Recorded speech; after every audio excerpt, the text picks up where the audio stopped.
Welcome to this explainer. We're jumping right into one of the most unbelievable ironies in business history today. Picture this. It's 1975, and a Kodak engineer named Steve Sasson just built the world's first digital camera. It weighed 8 pounds, took 23 seconds to capture a single black and white image, and stored the whole thing on a cassette tape. When he proudly demonstrated it to Kodak's management, their response was basically, "Don't tell anyone about this." That revolutionary camera was literally hidden in a drawer. Kodak went on to dominate photography for another 2 decades, until in January 2012, one of the most iconic companies in American history filed for bankruptcy. So this isn't a story about a company that simply missed a new technology. This is the story of a company that actually invented it and still couldn't survive it. Sasson's invention was an absolute marvel of an engineering for the mid-70s. Sure, it took almost half a minute just to write one image to a tape, but this was the literal spark of the digital revolution. Yet, instead of throwing him a parade, Kodak's leadership essentially buried it. Now, you might be wondering, why on earth would a company hide its own groundbreaking invention? Well, to understand that, we have to look at the sheer gravity of what they were trying to protect. By the late 1970s, Kodak controlled a staggering 90% of the film market and 85% of all camera sales in the United States. Let that sink in. That isn't just being a market leader. That is a monopoly in everything but name. Kodak was an absolute giant, and the entire organization was fiercely structured around defending that massive slice of the pie.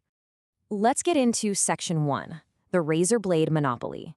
We need to look at the core business model that created this seemingly untouchable corporate titan. The foundation of their dominance was built on one brilliant insight. Kodak used what's known as a razor blade strategy. It's the exact same logic Gillette uses when they sell you a cheap razor, knowing perfectly well they're going to make their real money on the blades you have to keep buying.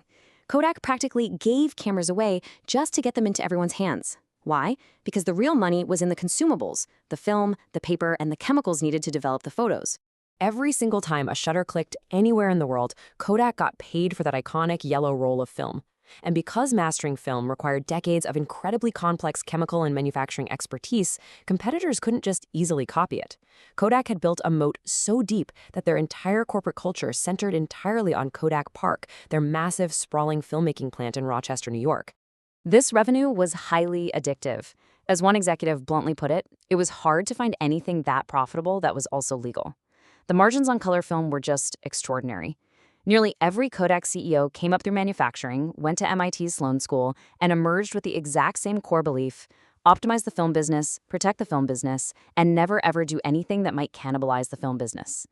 Now, that instinct was completely rational at the time, but it was also the exact thing that would eventually destroy them. Which brings us to Section 2, the digital threat arrives. This is the exact moment the comfortable status quo was violently disrupted. Picture this contrast. On one side, you have Kodak's incredibly profitable film roll. On the other, the 1981 Sony Mavica. This was a filmless digital camera that let you display pictures directly on a television screen, no film required, meaning no Kodak required. The reaction inside Kodak was immediate panic. One manager said it simply sent fear through the company. The sentiment was literally, "My goodness, photography is dead." Now, there's a popular myth out there that Kodak was just some clueless dinosaur that completely ignored digital technology. But that's just not true. Kodak responded by doing exactly what any rational, well-resourced company would do. They invested massively.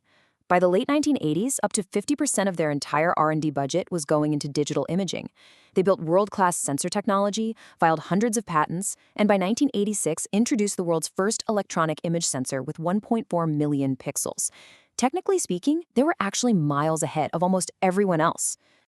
Moving to Section 3, the hybrid innovation trap. If they had all this cutting-edge technology, why did they still fail? Here's the fatal flaw.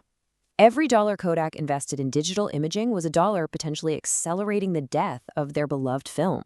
Digital cameras didn't need film, and digital prints didn't need Kodak chemicals. So even as they invested in digital, they kept pulling their punches. They tried to build hybrid products to bridge digital back to the film world. Enter the Kodak Photo CD in the early 90s. They projected it to be a $600 million business, but the logic was deeply flawed. They stubbornly asked consumers to still shoot on physical film, then pay $500 for a special TV player, plus $20 per disc just to view their photos on a screen. They were simultaneously building the future, but engineering it so you were forced to still buy their past.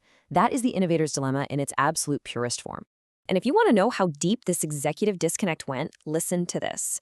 The photo CD development team actually knew the real potential was in making these discs compatible with personal computers and CD-ROMs. They even scored a meeting with Microsoft's Bill Gates to pitch this vision. And what happened? Kodak CEO at the time, Kay Whitmore, literally fell asleep during the meeting. He fell asleep. The leadership just couldn't see past the television and the traditional film roll. That painful story perfectly sets up Section 4, Missed Digital Opportunities, where we look at the frantic attempts to fix this mess. Between 1972 and 2012, Kodak frantically cycled through 6 different CEOs. Each inherited this impossible problem. Each tried to solve it, and none of them could. One of their most heartbreaking fumbles happened in 2001. Kodak made a brilliant move and bought a photo-sharing website called Ofoto. They were right there, so close to inventing the social media photo-sharing network. But instead of letting Ofoto become what Instagram eventually became, Kodak used it to try and force people to print more physical images. They totally missed the point. They ended up selling it for under $25 million during their 2012 bankruptcy. The wild part? That exact same month, Facebook bought a little 13-employee app called Instagram for $1 billion. Why did 6 different leaders fail to turn this massive ship around? It comes down to something called organizational inertia. Kodak's failure was structural, not a lack of tech knowledge. For example, CEO Colby Chandler in the 80s tried to diversify by buying a pharmaceutical company called Sterling Drug for $5.1 billion, incorrectly assuming drug chemistry was basically like film chemistry. It wasn't. They even tried bringing in an outsider, George Fisher from Motorola in the 90s, to fix the culture, but middle managers wouldn't budge. The razor blade mindset was just too deeply ingrained, and those high-cost traditional assets completely blocked them from embracing a low-cost digital reality. Now, onto our final section, the modern innovator's dilemma. Because if you think this is just some tragic history lesson from the 90s, think again.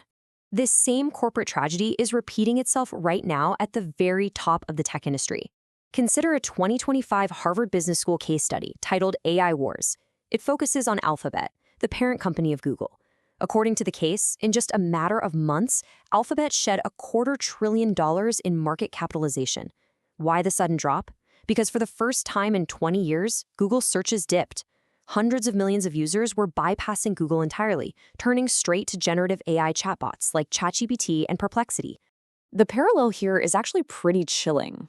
Just like Kodak, Google didn't miss the new technology. Google scientists literally invented generative AI. They built Google Brain and the open-source platform TensorFlow. But exactly like Kodak hesitated to push digital cameras because it threatened their high-margin film monopoly, Google hesitated to turn their flagship search engine into a fully generative AI chatbot. Why? Because it threatened their massive high-margin search advertising monopoly. Every rational business decision for Google pointed toward protecting their cash cow, which left the door wide open for OpenAI to launch ChatGPT and disrupt the entire world. So we have to ask the ultimate question about the cyclical nature of tech disruption. Will Google's search engine eventually go the way of Kodak's film? Is it structurally impossible for a monopoly, no matter how brilliant its engineers are, to willingly destroy its most profitable product just to survive the future? It's a fascinating and slightly terrifying thought to leave you with today.